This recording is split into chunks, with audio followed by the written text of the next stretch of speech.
I have yet to meet someone in the space who's been satisfied with their CDP. Hmm. And that is just anecdotally. Every single person, they tell me their CDP, and I go, oh, I'm so sorry. And they all have a sigh of relief.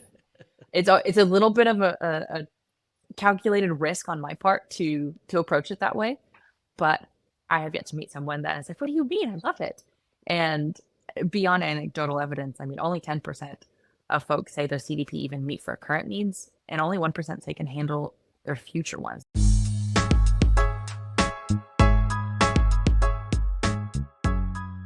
What's up, everyone? Today we have the pleasure of sitting down with Jacqueline Freedman, CEO and founder at Monarch Advisory Partners. Jacqueline started her career in account and relationship management before joining WeWork, where she would eventually settle into a global engagement marketing and operations manager role. She was the fifth marketing hire during the company's hyper growth stage. She later joined an email and lifecycle growth agency as the second team member and built out their New York City office, where she worked with startups ranging from seed to Series C.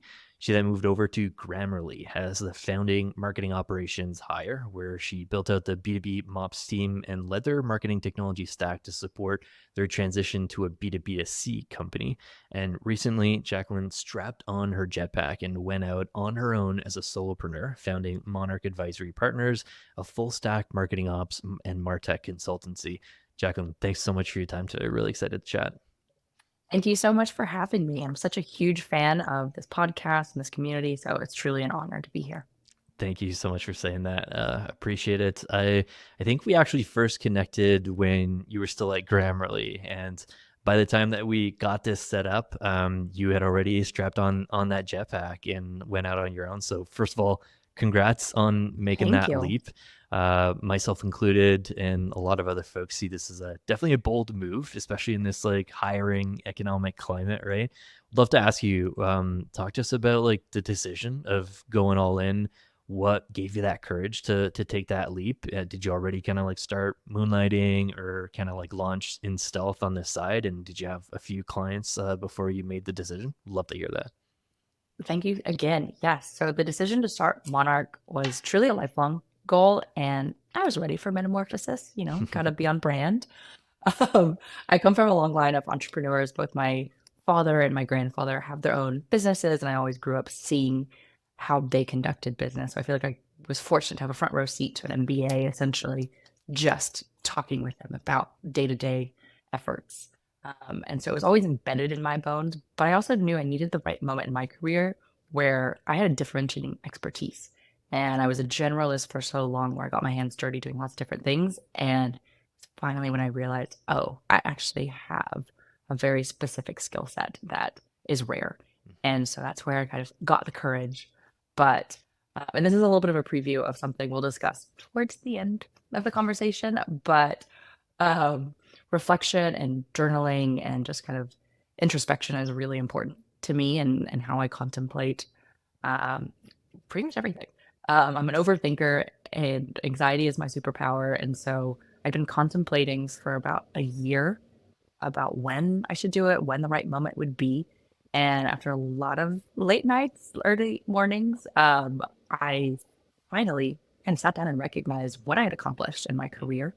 And so everything from scaling WeWork, who at the time was Decacorn, and I had the foresight to get out before things went publicly awry. Yeah. um, but as well as facilitating an adored brand like Grammarly and their transition to B2C to B, as well as consulting startups of all different types, industries, styles, you name it. I'd gotten a taste of the highs and lows of leadership, scale, constraints, and opportunity. And that's when I realized, oh, I'm ready for this.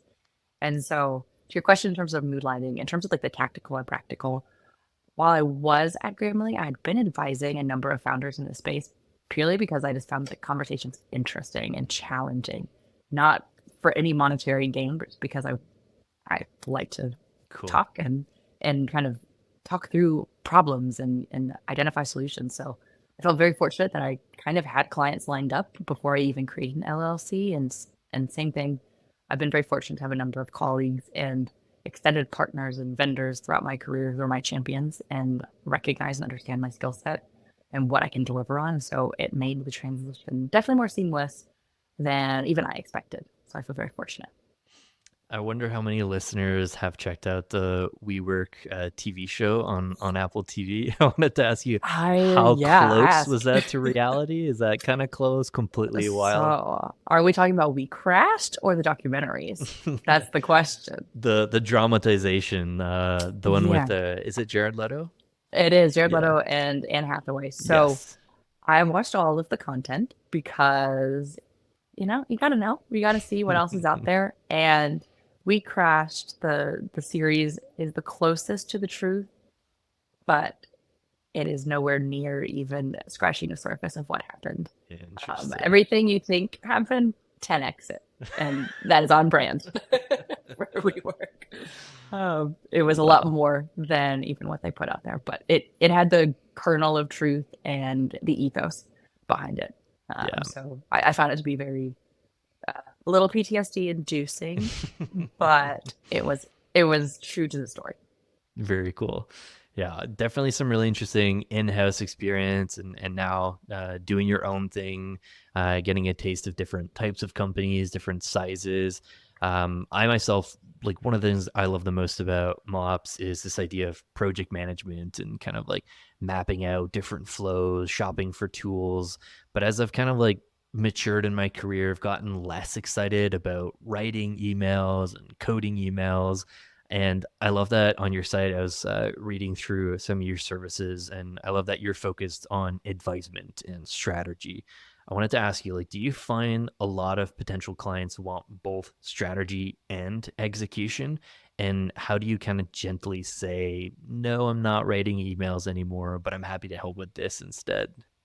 Yeah, I 100% agree with you in terms of loving every aspect of MOPS, but there's also comes a time where maybe copywriting and actual hands-on keyboard sending out emails is no longer the vision for the long term. And to that point, every client's needs are slightly different, which is fun for me, Mhm. but also it just means that I set expectations correctly from the beginning. And at the same time, if they are in need of lifecycle or demand gen email execution, particularly over a longer period of time. If it's a short stint and just kind of an interim, it's one thing. Mhm. But if it's something they're going to need long term, I bring in some of my wonderful partners, like my former employer, Modular Marketing, or Ragnarok, a great agency out there where I trust their expertise and I have a close relationship with, and it's a symbiotic relationship. There's a lot of these like bigger agencies, right? That kind of got in love with this idea of building out, hiring full time folks. That there's a lot of project management that comes into like working with companies and doing a lot of Correct. training. But then there's a whole like data engineering side, data management side, and so it's Yes. it's been interesting to see this idea of solopreneurs that are doing this advisement and how you're kind of partnering with a couple of different folks to kind of fill some of these gaps, and how these bigger agencies are tackling this stuff, because like there's no shortage of mops problems to solve, right? Exactly. And even when you do it right, you got to maintain. So there's always Right. going to be something. Yeah, I love startups myself. They're kind of my gem. I've been in and out of startups most of my career, but like most of them want both execution and strategy, right? And I think that my niche maybe is a bit more on like the scale up side. Have you thought about like what your ICP looks like when you're kind of thinking about going down this advisory role? For sure. So this is one of the first things I thought about and was Right. also one of the most daunting parts. Um, like before I even knew what I wanted to name the company, call it company, submit an LLC, or like what types of clients spark joy for me? What are the projects? And so as a result, I like a little bit of a lot. So I kept a few different offerings. And so that includes coaching individuals as well as advising leaders and then partner engagements. And for the partner engagement specifically, those types of clients are where I'm more hands on keyboard, part of the team for a certain portion of the week, month, or you name it. And with that specific segment, I have two preferred ICPs. So hypergrowth SaaS, B2C and B2C2B clients that are starting to dip their toes into PLG, Mm. as well as B2B clients who really need the 0 to 1 foundations or are starting again after a botched job or implementation of someone else who claimed to be an expert. Very cool. So like walk me through the process of like how how did you pick that niche? Like, did you kind of like already know it? Is it based on previous experience where your kind of skills naturally lended to? Would love to hear that. Yeah, exactly that. Okay. These are where I have the most experience Yeah. specifically, and also they happen to be what I liked the most. Um, and so I really just decided, okay, I think looking upon that reflection moment of looking at my career, seeing what else is out there, there's very few people with a unique skill set that can tout it as well. And so I'm like, it sparks my joy. I can do it. Let's just do this. And so I Hmm. basically the copy for my website I wrote kind of all in one fell swoop because it just had been storing in my brain whether I realized it or not. And so it just kind of was, let's put pen to paper and we're ready to go. Makes sense. I you just mentioned like the different services, like there's like the coaching angle, the partner side, and the advisory. But even just like on the advisory side, there's like a bunch of sub services there. Martech as a whole can just like be unpacked into a bunch of different things, like email and Yeah. push and all that stuff. I've read, or at least I've seen, like a lot of freelancers or solopreneurs that they pick this super tiny niche and they want to try to be the best person at copywriting for B2B in fintech. And I feel like at least so far you've taken a bit of more breadth approach to the services. Is that kind of because you're still figuring out like what is the one thing you want to double down on, or is it because like I love all these things and I can help with all of those things? Do you think at some point you're going to like pick one of those things and just like double down on that? Just curious to know. Yeah, it's really the latter. I just am passionate about all things mops and I don't ever want to pigeonhole myself. Yeah. But also I think from if you're thinking about it as a client, as someone seeking assistance, yes, there are times where you want an expert in Mhm. one very niche area, but the likelihood, unless you've got your SEO running, you're doing paid advertising, you've got your name in the game, you're speaking at every conference, the likelihood of you finding your exact match, in my eyes, is smaller. And so I personally would rather be a jack of all trades with a Mhm. Q than be very focused. Yeah, yeah, it's an interesting debate. If I was to hire an agency or a solopreneur freelancer to help us out in our marketing automation tool, it'd be interesting to figure out like what is more valuable, finding an expert who might not be an expert in the platform that we're using, but they have a breadth of experience in B2B2C and they understand the health tech world versus someone who like doesn't really have a ton of health tech experience, but they're a master at customer IO or at iterable, like whatever the tool is that we're using. What do you think about that? Like what's more important, like being an expert in the customer, the business model, that industry, or the tech stack and like understanding the ins and outs of like, no, you can't build it like that, like because that tool breaks with this and that. And there's so many nuances to Martech, right? Yeah, no, I hear you. It's hard. It's a little bit of both. Yeah. So I think in a lot of ways, I mean, there are no certifications in terms of a college degree in this space. There are certifications. We can debate whether there's value to them, Yeah. especially when they're paid and it costs a lot of time and money.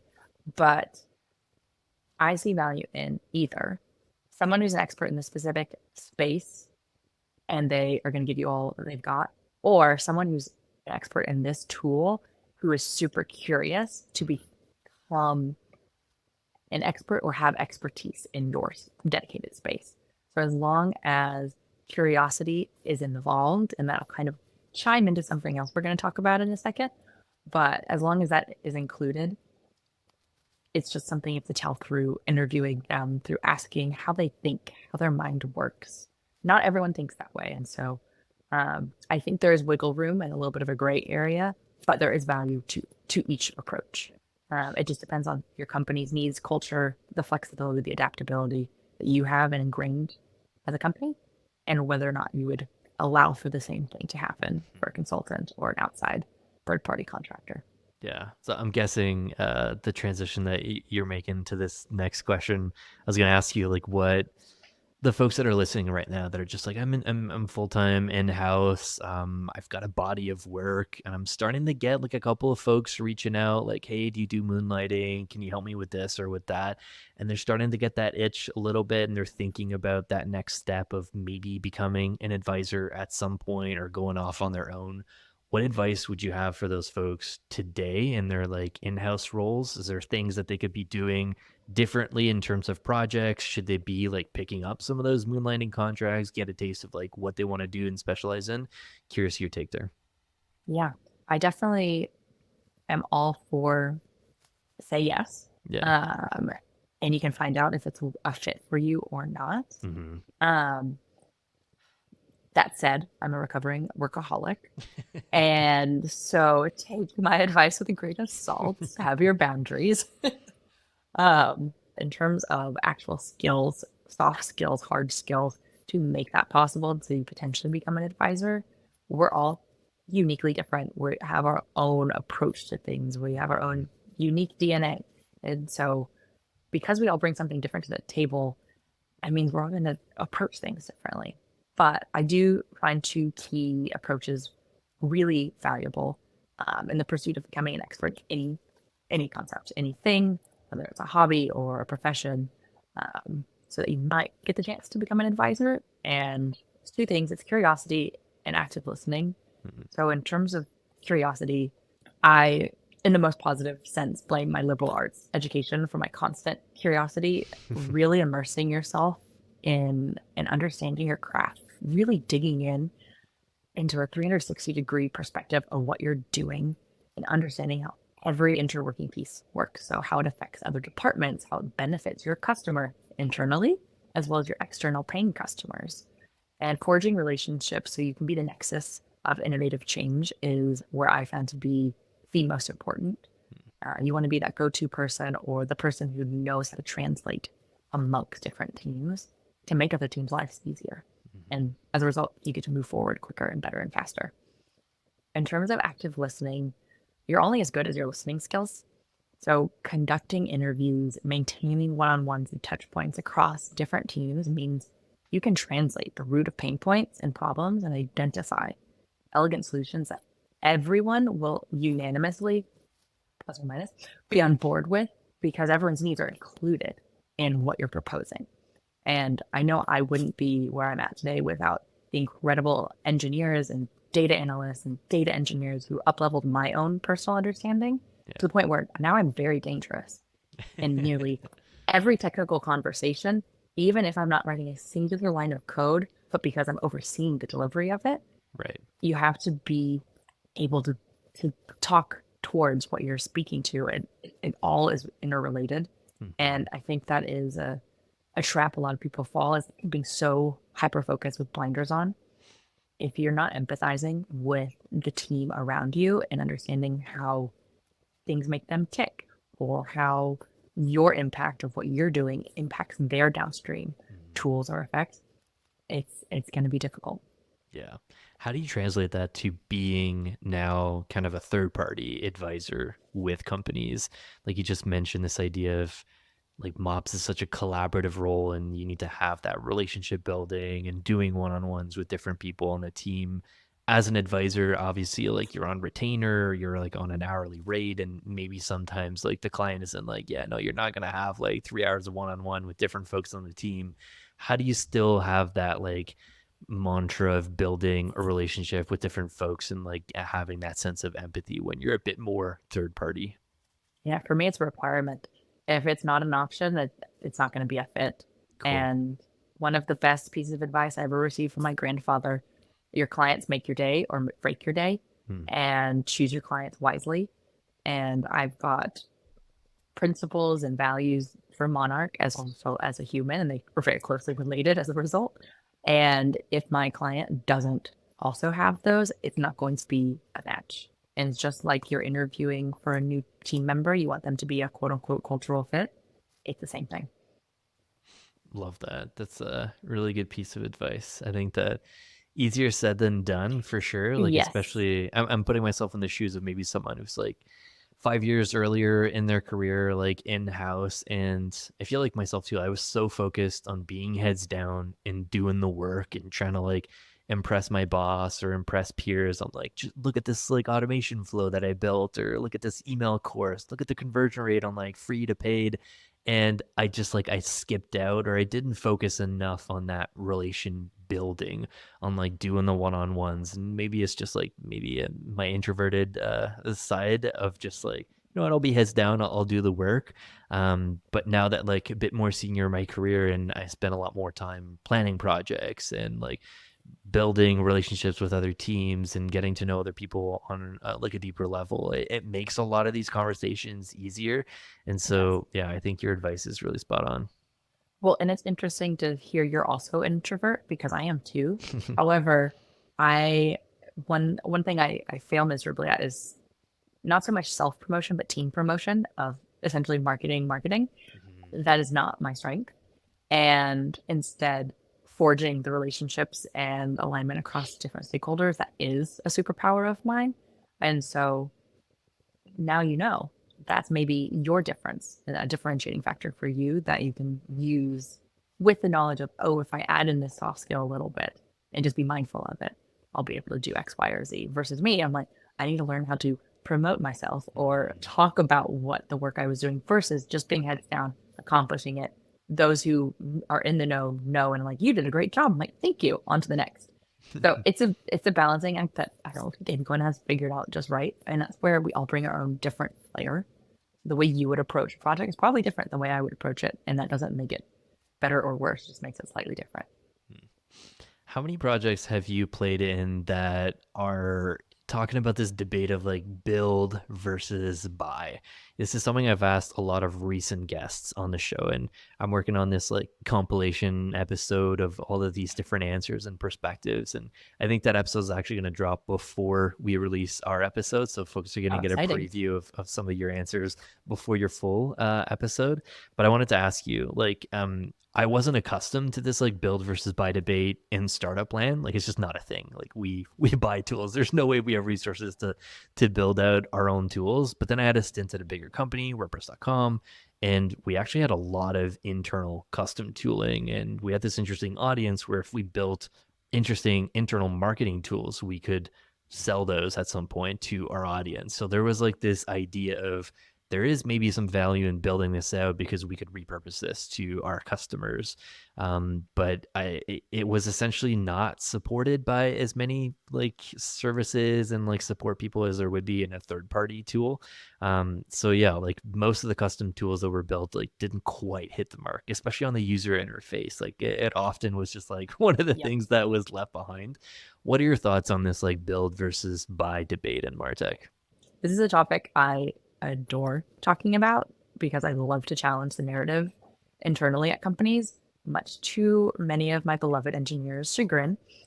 Um, if you want to build what has already been built by another company whose sole focus is that, first, why are you trying to reinvent the wheel? Mhm. Unless your purpose is trying to reinvent the wheel, then of course, by all means, do it.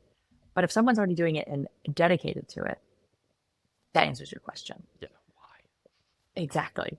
And I have a great example. I won't name names, but it was a big company I worked at. Decided, you know, we could do this better. We could build our own internal CRM. We don't need Salesforce. No such thing. And so they hired a few consultants who were specifically dedicated to hire to prove that their engineers were capable of building this out. Mhm.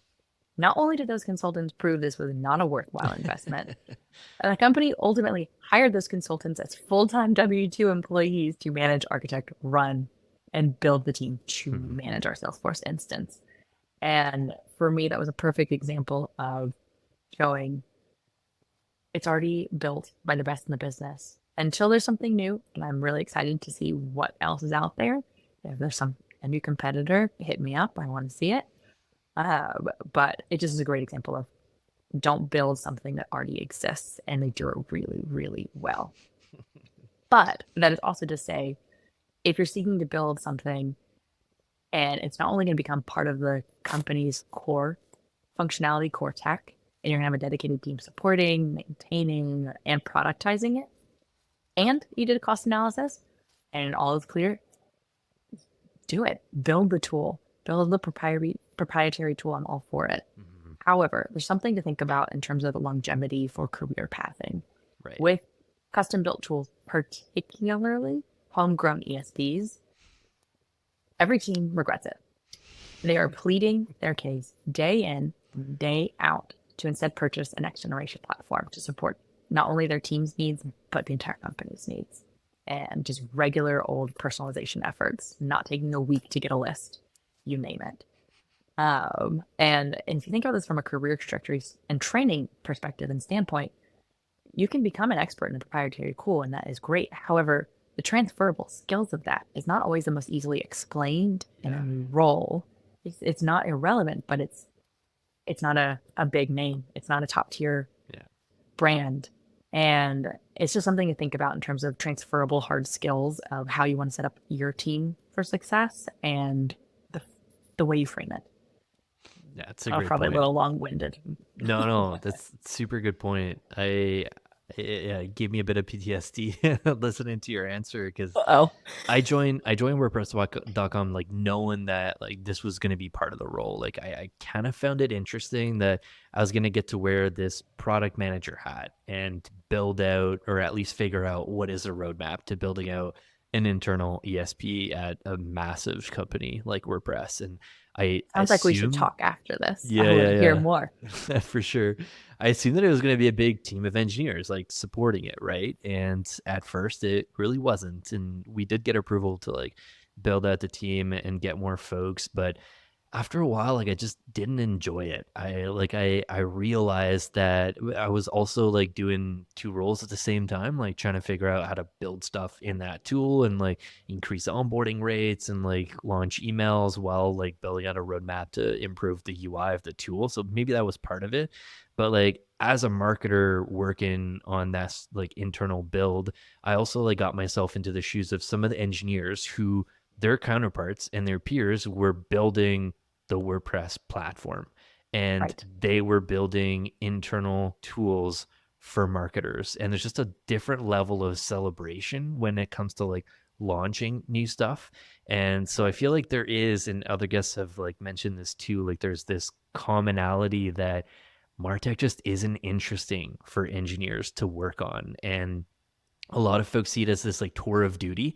Like maybe they'll do it for a little bit, but it's like it's a stepping stone to do something else. So if you're going all in on this vision of like building internally and you're dedicated engineers to it, how are you going to like figure out how to hire more folks? Because there is going to be turnover on that team. Like most good quality engineers don't wake up one day and say like, I want to build internal tooling for marketers.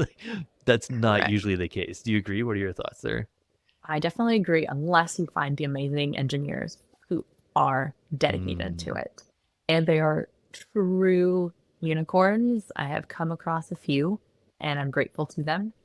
And honestly, they're the reason why I've been able to uplevel my technical skill set because they talk to me like I'm in kindergarten and I slowly learn the fundamentals. But yes, I'm in full agreement that even if you build a team, you have to be prepared for churn and turnover unless you're hiring very specifically. But at the same time, you have to remember every ESP, most ESPs out there is more accurate. They're the UI and UX of what exists as a core infrastructure of just a sending domain. Mhm. And if you're not focused on UX and UI in addition to core functionality and features, why are you building this? Yeah.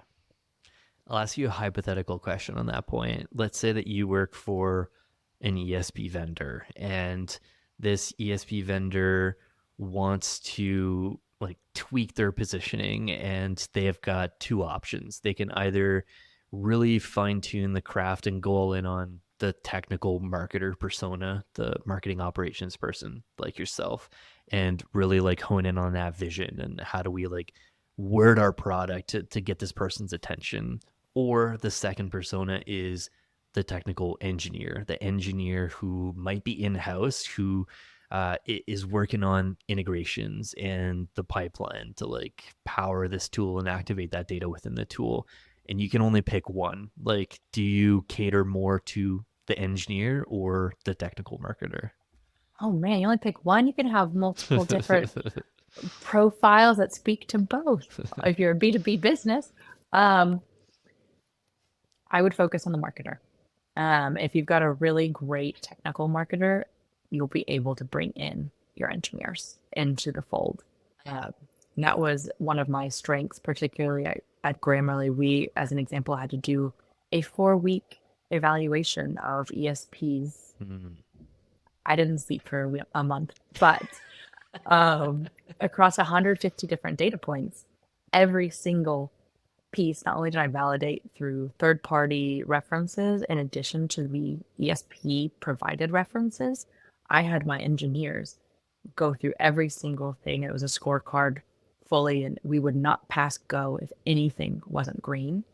And you have to bring them in to the fold. They need to mm, be fully part of the decision making, and because they are the backbone, you cannot, well, most likely you cannot perform the duties of what you need your ESP to do if there's triggers involved or there's other things, depending on the core infrastructure and how everything's set up.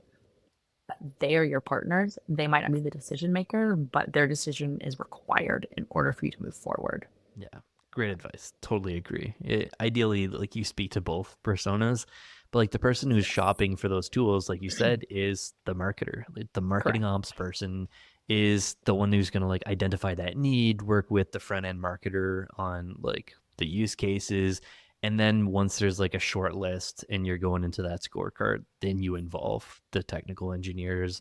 And so, yeah, I think like if you have to pick the one, I totally agree with you there. But also, we're in the B2B. You can have more than one persona that you're Yeah. selling for. So you can say 4 engineers, 4 data engineers, for this, for that. And so um, I think there is even more opportunity for ESPs to be speaking on the technical side. I think a lot of it has been very fun and joyful, delight, fluffy. And, we need to start actually talking technically too, especially as competition keeps rearing all of these different ESPs out there. There's so many that popped up in the past 10 years. I mean, if we've seen the Scott Brinker report and how there's 14,000 plus different Martech tools, and we're definitely due for some consolidation and mergers for sure. Um, there's competition, and the amount of times I see in communities, just, hey, have you heard of this ESP, or like, have you compared all these different ones? It's like, whoa, whoa, whoa, what is your industry? Why are you even talking about a B2C tool when you need a B2B tool? And there's just a lack of understanding of how folks are even marketing themselves as an ESP. And so there's a lot of room for clarity on all fronts. Yeah, definitely. On top of being a big fan of not building internally and buying third party tools, I know that you're also a big proponent of the composable CDP. And I've gone down a bunch of rabbit holes on the show here, had a bunch of different founders and senior folks at different package CDPs and some of the more reversible tools. Had High Touch and Census on the show, and we talked to some of the CDPs that were like kind of in the middle. Like Acquia has a package play, but they're also kind of like plug and play, choose your own kind of adventure. But like I think you and I and other folks that have had this experience, like we're really lucky to be able to work with these like fast forward thinking tech companies who are playing with the latest and greatest Martech.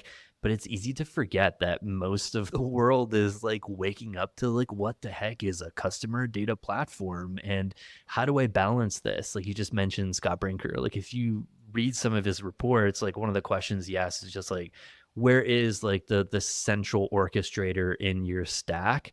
And there's a ton of people that just say like the CRM still today, and like where's the source of truth of your data? And everyone's like CRM, and CDP is like one of the fifth ones in there, and data warehouse is like one of the bottom options. And it's just like, I don't know, it's easy for us to say like, yeah, composable is the future, but the rest of the world is really slow to adapt here. How do you balance this, and what are your thoughts when you're going to market and chatting with like potential advisory clients?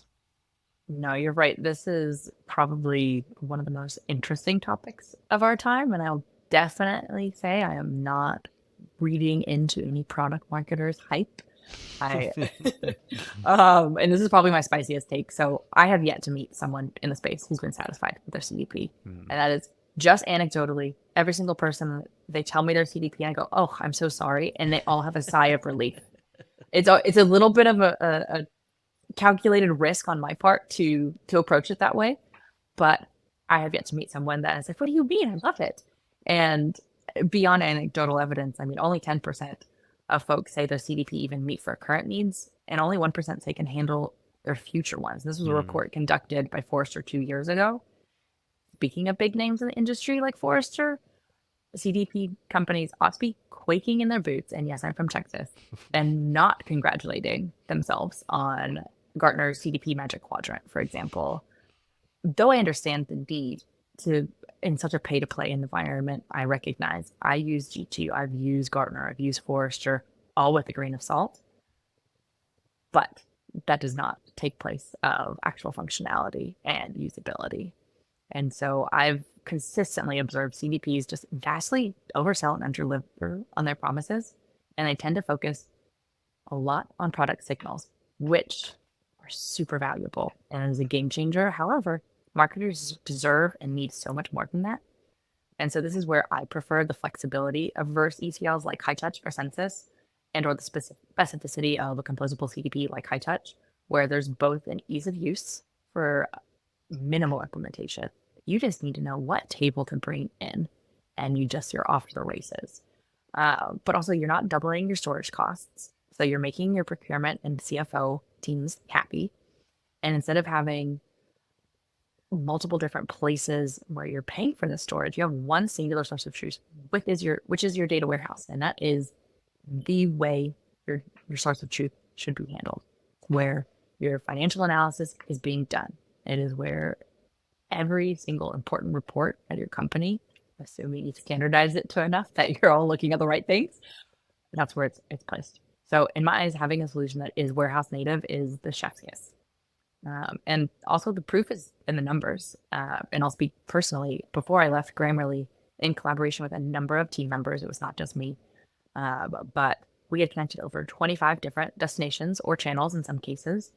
And we were syncing data not only just for regular daily enrichment, but we were using it for commercial journey triggers.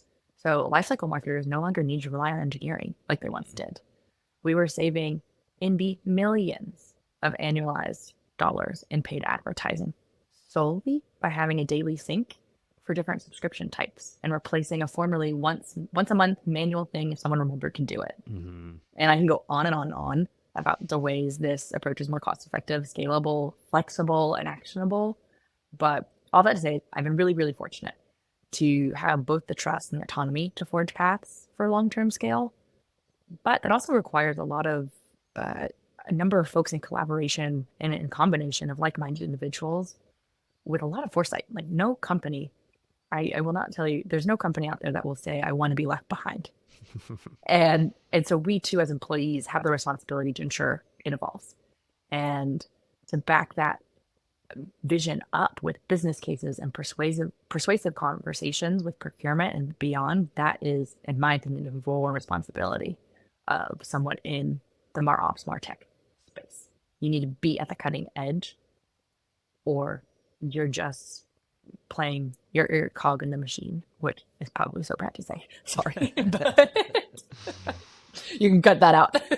No, it's a super fun topic. It's yeah, I'm super something like I passionate. said that I went super deep on, and yeah, I was just chatting with Laurentia from Oh, nice. Snowflake, and they're working on the new marketing, the modern marketing data stack report. This is the third time they do it, and it's like high touch census, like all of these like forward thinking tools are all kind of being highlighted. So instead of like the Scott Brinker report where it's like just aggregating all of these tools and like putting them in random buckets, like if you know some of these tools, you look at like the category they're in, you're like, what the heck, like why is this tool in that category?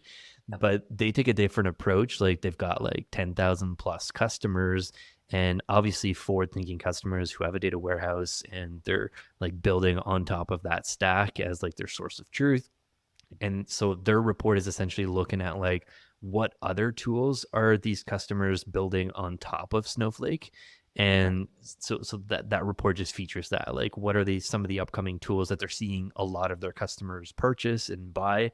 So instead of like here's 14,000 marketing technology tools, it's here's a much smaller list of data tools that help marketers activate data, but also they focus on like the collection piece, the ad piece. And this year, I think they're carving out a big focus on AI and Gen AI. So Ooh, yeah, it's an interesting place. It made agreed. me think of like on your site, you have this spot where you focus on preferred tech, and you highlight some of the vendors, and you mentioned some of them already that you recommend and work with the most often. I think the majority of folks in B2B Martech are still kind of blind to like marketing automation and ESPs that are actually fun to use and like more user friendly than some of these legacy tools. What are your thoughts there? Do you agree? I am super particular. So yes, I agree. um, the way I approach technology platforms is I am willing to befriend and partner with them simply if I have a really great experience working with them. Mhm. And that is UX, that is the people. And I've been very fortunate throughout my career that I've worked with pretty much every major ESP and MarTech tool out there in some way, shape, or form. And as a result, I have a lot of opinions and I will try to restrain myself. So when I was in stealth mode with Monarch, I knew I wanted to forge those relationships more formally. Mhm. And so I also knew I wanted to focus on the next generation of tools and see where that future lies. And so um, that's all to say, greatly respect the legacy tools. When they were released, they were groundbreaking, and we should be forever grateful for the fundamentals and core competencies and certifications that they all brought to the scene that Yeah. hadn't been done before. Hmm. However, these companies have also gotten very greedy Yes. and pricey, and they haven't innovated in a very long time. Yeah. And so this, in my opinion, opened up an opportunity. And so Hmm. this made way for the platforms that don't require a full-time dedicated architect on staff just to make it work. For example, it means you maybe no longer need to rely on data extensions or SQL code to get the segment you're looking for. And so I'm really excited about what's ahead, and I'm grateful for platforms like Humans of My Tech for fostering a niche community for the folks like us that want to have these conversations and hopefully shed light on what else is possible. So hopefully everyone's starting to understand what all is out there and ask the questions. Uh, just because you've heard of a tier one specific ESP's name doesn't mean it's the right choice, not Hmm. only for you or for your business, but for the long term. Yeah. Yeah, I feel like just even a couple of years ago, most folks were just like, there's a couple of names that come to mind as like the only tools that are serious contenders in marketing automation. But more recently, folks have like included three or more tools that like popped up just in the last like 5, 6 plus years. And it's because they've looked and seen like some of the features and the capability, and they're just like, and why am I still like slapping myself in the face every morning when I'm like dealing with these loading screens and it's the same freaking UI it's been the last like decade. So I love your point there. Like mad respect to them for kind of grandfathering this space, but yeah, there's newer, fresher, interesting and more fun tools out there to play with.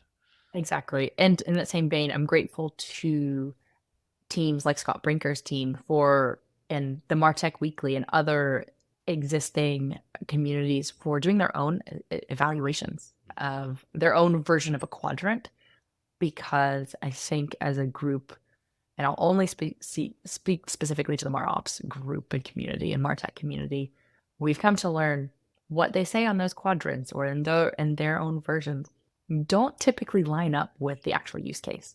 And so I can't speak for any other industry or any other kind of niche technology space around that, but I think we've become wiser to, oh, you mean if you have this specific award, you paid for it.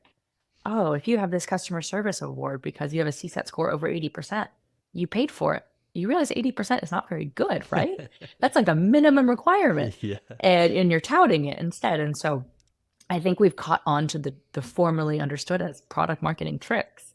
And we're really digging in our own ways. And so I'm really hopeful because we're one of the most innovative communities in the group because every day everything changes. Yeah. Features, the way it looks, the legislation, the regulations. We have to be nimble at any time. And so I think we are a very special community in that regard. Yeah. Yeah, no, it's super fun. Shout out to Juan, who just announced recently that they're doing TNW 100 again this year.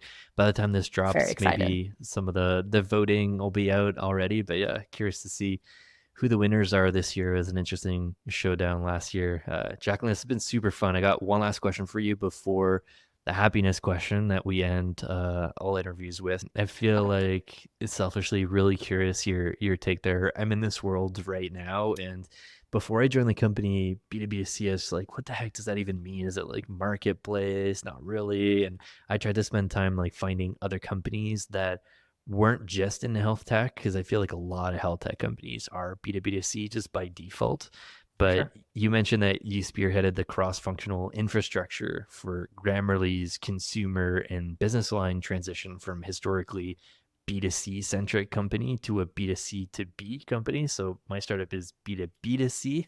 So you're kind of taking a Nice. different stab on that. But essentially, like for you, product led growth company, right? Like was the mantra of making that transition. Super curious if you can walk us through that. For sure. So this was probably the singular most difficult, but also the most rewarding body of work of my professional career. Interesting. When I joined Grammarly, my sole purpose was to build up the B2B side of the business. Hmm. And that side of the business was the small, scrappy startup within a robust, established, and beloved, very beloved B2C business. Yeah. And though I was only hired to do the B2B side, and I did that, and I hired some of the most incredible, absolute best people in the industry.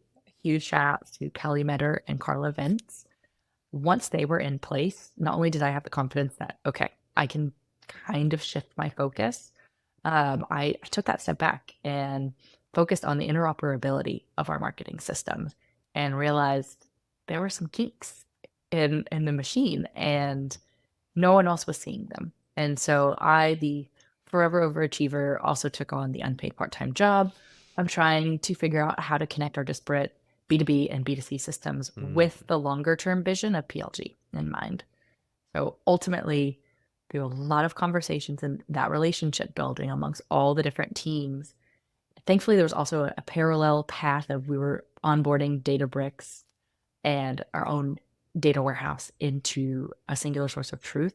We upgraded our tech stack to the next generation. So that was tools including Fivetran, Iterable, and High Touch.